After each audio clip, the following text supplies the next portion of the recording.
গুলোতে সতীপীঠের উল্লেখটা কি, মানে মাতা সতীর যখন দক্ষ রাজ যজ্ঞের পর তিনি প্রাণ ত্যাগ করলেন, শিব তখন সেই তাণ্ডব নৃত্য করলেন, তার মানে দেহটাকে, হ্যাঁ, প্রাণহীন সংজ্ঞাহীন দেহ সতীকে কাঁধে নিয়ে, এবং সৃষ্টি লোপ পায় দেখে ভগবান বিষ্ণু তখন তার সুদর্শন চক্রটাকে সাহায্যে দেহটা খণ্ড খণ্ড খণ্ড খণ্ড করে দিলেন, এবং 51টা ভাগে সেই খণ্ডটা ভারতবর্ষ এবং ভারতবর্ষের বাইরেও, বাইরেও কিছু রয়েছে, পাকিস্তানের সতীপীঠ আছে। তো সুতরাং সেইগুলো সমস্ত ছড়িয়ে পড়লো। তখন তো আর পাকিস্তান কোনটা বাংলাদেশ কোনটা নেপাল এরকম ভাবে হয়নি। তো 51টা খণ্ডের সতীপীঠ, যেভাবে আমাদের যেমন কলকাতায় আছে কালীঘাট, হ্যাঁ, তো সুতরাং কঙ্কালীতলা বীরভূম, বোলপুরের বেশ কাছাকাছি তুলনামূলকভাবে, এবং মা সতীর ওখানে একদম শরীরের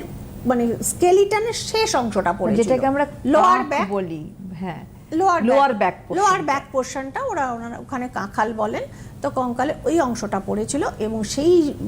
জিনিসটি কিন্তু ওই পুকুরের মধ্যে কিন্তু রয়েছে। ওই জন্যই পুষ্করিণীটা ঘেরা রয়েছে, পবিত্র, এবং ওখানে কাউকে স্নান করতে দেয়া হয় না, অন্য কিছু করা তো দূরস্থান। তো সুতরাং, এবং ওরা ভীষণভাবে মেনটেন করে, আপনি যে পুজোই করে আসুন না কেন মাতা কঙ্কালীতলার ওখানে আপনি পুজো দিন, ওখানে প্রাঙ্গণে যাগযজ্ঞ হয়,